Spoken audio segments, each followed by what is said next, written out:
Et cric et crac, et l'histoire sort de mon sac. Il était une fois un vieux et une vieille qui avaient 3 filles. La vieille n'aimait pas l'aînée. En fait, c'était pas sa fille, c'était sa belle-fille. Alors elle s'acharnait un peu sur elle. Elle lui donnait toutes les tâches de la maison à faire. Elle devait aller chercher l'eau, elle devait aller chercher le bois, faire le feu, raccommoder, balayer, et tout ça avant le lever des autres. Et elle n'en faisait jamais assez, Marthe. Et sa belle-mère lui reprochait plein de choses. « Mais c'est pas comme il faut que t'as mis le banc devant le poêle !» Marthe ne disait rien. Elle pleurait en silence. Mais le pire, c'est que les 2 sœurs s'acharnaient aussi contre Marthe. Elles étaient comme leur mère. Même que c'était devenu leur jeu préféré de faire pleurer Marthe. Et Marthe ne disait rien, elle faisait. Et c'était comme ça tous les jours. Le père de Marthe ne disait rien.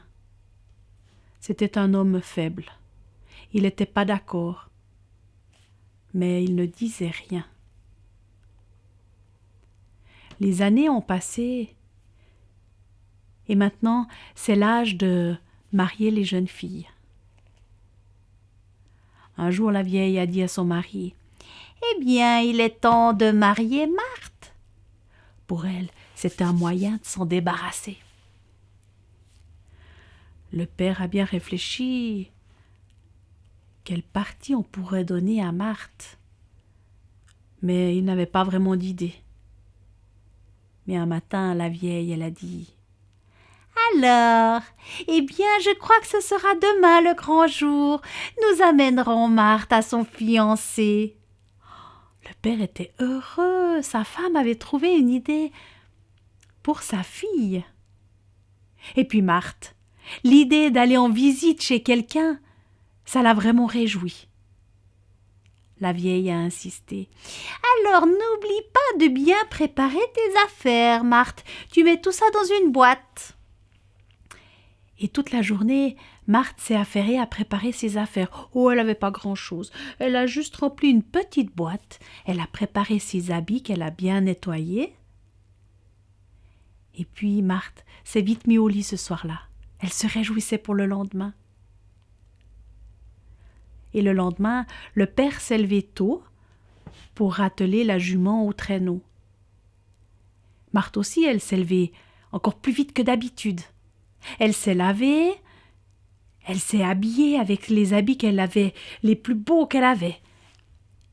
Et puis, quand son père est rentré, il a dit: « C'est prêt, on peut y aller. » La vieille a dit: « Mais installez-vous d'abord pour déjeuner. » Alors le père s'est assis, il a invité sa fille Marthe à s'asseoir à côté de lui. Il a coupé une tranche de pain et puis une deuxième tranche de pain qu'il a donnée à Marthe. La vieille a servi un restant de soupe aux choux de la veille. Et elle a dit: « Eh bien, le vieux t'ira amener Marthe à son fiancé. Pour ce faire, tu iras sur le grand chemin jusqu'au bout, hein? Et puis, au sapin, tu tourneras à droite. Tu iras jusqu'au fond de la forêt, jusqu'au fond du fond du fond. Et là, tu trouveras le sapin président.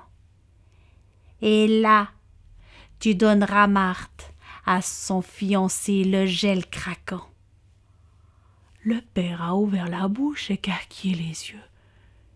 Il n'avait plus rien à dire. Et la Marthe, elle s'est mise à pleurer, à hurler. Mais ça n'a rien changé. La vieille a dit: « Mais qu'est-ce que tu te plains, Marthe? Ton fiancé, il est riche. Il possède des forêts entières et puis des milliers de diamants de glace.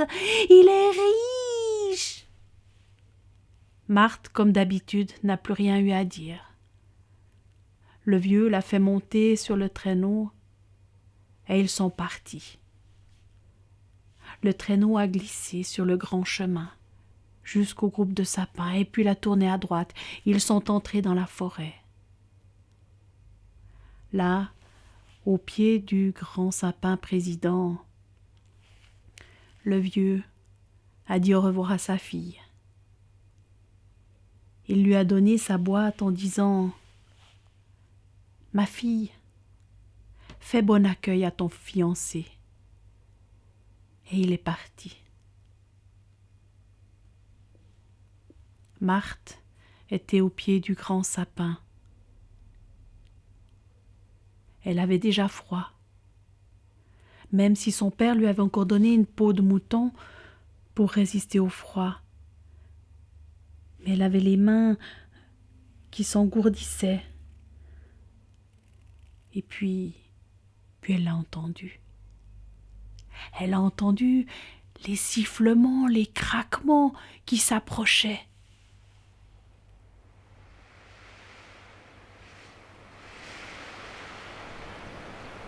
Voilà son fiancé qui arrive.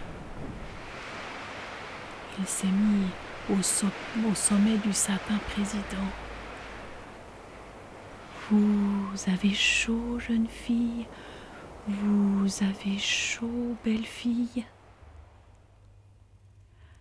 Marthe avait les dents qui claquaient de froid, mais elle a répondu « Oui, j'ai chaud, gel craquant, oui, j'ai chaud, maître. » On a entendu le gel craquant descendre un peu le grand sapin président.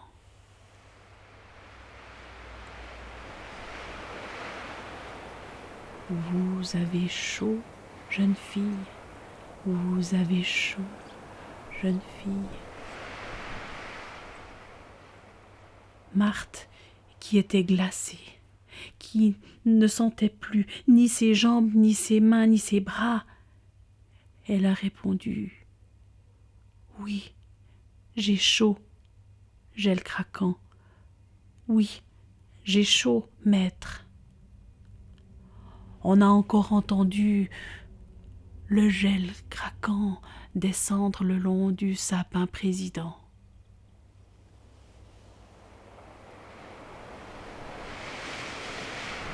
Vous avez chaud, jeune fille. Vous avez chaud, belle fille, ma chérie. Marthe arrivait à peine encore à prononcer des mots, tellement elle avait froid, et elle a murmuré « Oui, j'ai chaud, gel craquant. » Le gel craquant était tout attendri. Il a ouvert ses bras et il a mis autour de la jeune fille un manteau de fourrure. Et puis il l'a encore couverte avec des voiles pour qu'elle ait suffisamment chaud. Et puis il lui a offert un grand coffre rempli de trésors. Le lendemain, la vieille a dit à son vieux « Eh bien, il serait temps que tu ailles chercher ta fille. » Ni une ni deux, le père est allé dans la forêt avec son traîneau. Il est allé jusqu'au pied du grand sapin président. Et sa fille, elle était là, enveloppée dans un grand manteau de fourrure. Elle avait chaud. Alors il l'a fait monter sur le traîneau. Il a pris le grand coffre qui était à côté d'elle et ils sont rentrés. Marthe a couru, elle s'est jetée aux pieds de sa belle-mère. Et celle-là lui a juste dit « Espèce de bourrique, on dirait que tu m'as de nouveau abusé. » Mais bon, elle a quand même vu qu'elle avait des trésors. Et si ces filles pouvaient aussi devenir riches? Alors quelque temps plus tard, la vieille a dit au vieux « Eh bien, il serait temps que nous marions les deux autres filles, et si tu les amenais demain matin auprès du fiancé. » Et c'est comme ça que le lendemain matin, les 2 filles étaient prêtes. Oh, elles avaient pris des habits de rechange, plusieurs couches de manteaux et tout, elles étaient fin prêtes. Elles se réjouissaient à l'idée de découvrir leur fiancé. Avant de partir, leur mère leur avait préparé un copieux repas, un copieux déjeuner. Alors elles ont mangé, fait des réserves, et elles sont parties. Le vieux a suivi le même grand chemin, il a tourné à droite, il est allé au fin fond de la forêt, au pied du grand sapin président. Et il les a laissées là. Oh, elles avaient reçu encore des peaux de mouton en grande quantité pour se recouvrir et se réchauffer. Et le vieux est parti. Très vite, malgré toutes ces couches de manteaux et de peau de mouton, les 2 filles ont eu froid. Pour se tenir chaud, elles étaient l'une contre l'autre à se raconter des petites anecdotes. Et puis surtout à se poser la question, mais qui sera notre fiancé? Et puis elles se sont dit, mais franchement, c'est étrange que notre mère nous envoie ici, les 2 en même temps pour le même fiancé. Mais tu crois qu'il va choisir laquelle? Et puis elles papotaient comme ça, elles se posaient plein de questions. Et puis elles se demandaient tout le temps, mais il va venir ce fiancé? Il commence à se faire attendre, hein? Ah, mais c'est pas possible! Tout d'un coup, elles ont entendu des sifflements, des claquements, comme des claquettes. Et une a dit, tiens, on dirait notre fiancé qui arrive, on dirait un traîneau qui arrive. Le gel craquant s'est mis au sommet du sapin président. Vous avez chaud, jeune fille? Vous avez chaud, belle fille? Mais tu vois bien qu'on a froid ou bien? Ça fait des heures qu'on attend. On attend notre fiancé. Il est où? On a entendu le gel craquant descendre le long du sapin président.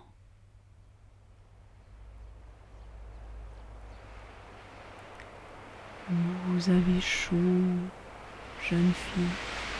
Vous avez chaud, belle fille. De qui se moque-t-on? Mais c'est pas possible. Il voit pas qu'on a froid. On n'en peut plus, on a les pieds gelés. On a les mains bleues. On n'arrive bientôt plus à parler tellement on claque des dents.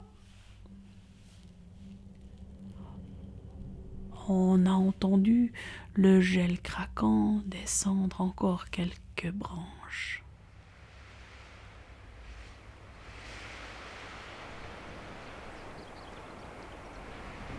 Vous avez chaud, jeune fille. Vous avez chaud, belle fille. Mais va au diable avec tes questions! On est frigorifiés! À ce moment-là, les jeunes filles se sont pétrifiées.